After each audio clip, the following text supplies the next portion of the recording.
अस्सलाम वालेकुम। आज का हमारा जो टॉपिक है वो है मुदाफ़आती ग़िज़ाएँ। कौन सी ऐसी ग़िज़ाएँ हम इस्तेमाल करें जो हमारे मुदाफ़आती निज़ाम को ना सिर्फ़ मज़बूत करें बल्कि उसको महफूज भी रखें।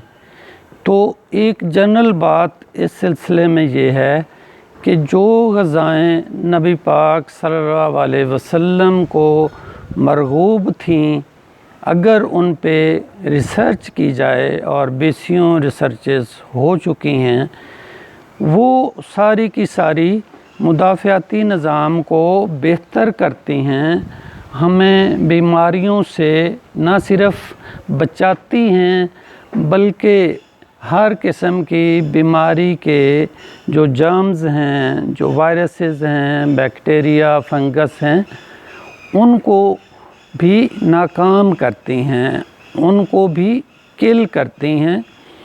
उनमें सर फहरिस्त जो है वो शहद है। शहद नबी पाक सल्लल्लाहु अलैहि वसल्लम का मरग़ूब तरीन ग़िज़ाओं में से है। ताज़ा तरीन रिसर्च हमें ये बताती है कि जहाँ हर किस्म की दवाएं नाकाम हो गईं, वहाँ भी शहद ने अपना सिक्का जमाया। इस्लाम को ना मानने वाले भी इस बात पे एतराफ़ करते नज़र आते हैं कि इस्लाम की बताई हुई ग़िज़ाएँ बेहतरीन ग़िज़ाएँ हैं। वो ना सिर्फ़ ताकत का, एनर्जी का बेहतरीन सोर्स हैं बल्कि वो इम्यूनिटी को भी एनहांस करती हैं। आगे चलते हैं तो हमें नज़र आता है कि नबी पाक सल्लल्लाहु अलैहि वसल्लम ने सिरका के लिए कितनी ताकीद फरमाई। यहाँ तक फरमान मौजूद है कि जिस घर में सिरका है वहाँ रहमत है। सिरका ना सिर्फ़ सलाद के तौर पे इस्तेमाल हो सकता है बल्कि ये बेहतरीन सालन भी है। फिर हम देखते हैं तो जौ हमें नज़र आता है कि जौ में भी बेहतरीन ताकत भी है और इम्यूनिटी भी है। इम्यूनिटी को किल करने वाली सारी की सारी ग़िज़ाएँ नॉन इस्लामिक हैं। इस्लाम ने बहुत पहले उनसे मना कर दिया, बल्कि वो आपके लिए मुज़र इस सेंस में हैं कि वो बीमारियों को इनवाइट करते हैं। आगे चलते हैं तो जितनी देसी और ओरिजिनल चीज़ें इम्यूनिटी को बढ़ाती हैं, उतनी मसनूई चीज़ें कतन नहीं बढ़ा सकती बल्कि वो उसके लिए मुज़र साबित होती हैं। जैसा कि देसी मुर्ग़ का अगर कोई शोरबा या यखनी या वो उसको इस्तेमाल करता है तो वो इम्यूनिटी एनहांसर है। ऑन द अदर हैंड जब हम देखते हैं ब्रायलर हमें नुकसान देता है और हमारी बीमारियों को बढ़ाता चला जाता है। जब आगे मज़ीद आगे जाते हैं तो प्योर दूध अल्लाह पाक की एक बेहतरीन नेमतों में से एक नेमत है, बशर्ते कि वो खालिस हालत में इस्तेमाल किया जाए।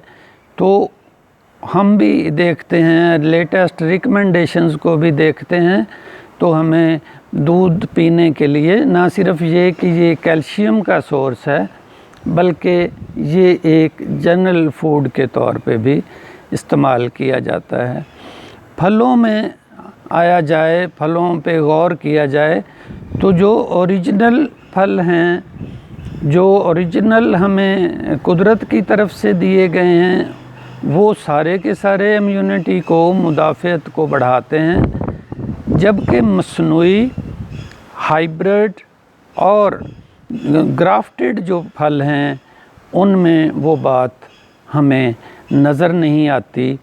तो सिर्फ़ इतना समझ लेने से हम काफ़ी मसाइल से नबुर्द आज़मा हो सकते हैं कि जो हमें نبی پاک صلی اللہ علیہ وسلم کے ہاں رجحان ملتا ہے، اگر ہم صرف اسی کو ہی اختیار کر لیں تو کوئی ایسی وجہ نہیں کہ ہم بیمار پڑ جائیں، ہم پہ کوئی بیماری حملہ آور ہو جائے، ہم مایوس ہو جائیں، ہم ناکام ہو جائیں، ہم ویکسینیشنز کے انتظار کریں، ہم ایک دوسرے کو مرتا ہوا دیکھیں۔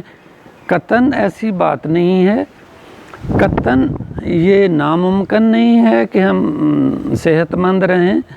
ہمارا نظام ایک بہترین، اللہ پاک نے اسلام کے نظام کو بہترین نظام اس لیے کہا ہے کہ اس میں ہر ایشو کا، ہر مسئلے کا، ہر بیماری کا حل موجود ہے۔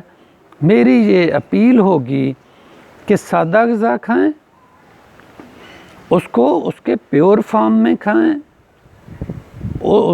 ذائقے کو ترجیح نہ دی جائے، اس کی غذائیت کو، اس کی اہمیت کو مد نظر رکھتے ہوئے ان چیزوں کو استعمال کیا جائے تو کوئی وجہ نہیں۔ ہم لہسن سے لے کے پیاز سے لے کے معمولی چیزیں ہیں، سستی دستیاب ہیں، وہ ہمارے لیے کسی بھی ویکسینیشن سے کم نہیں ہیں۔ تو ہم اپنے کھانے پینے کے نظام کو بہتر کر کے ان سارے چیلنجز سے نپٹ سکتے ہیں، نہ صرف نپٹ سکتے ہیں بلکہ ان کو ون کر سکتے ہیں۔ Thank you.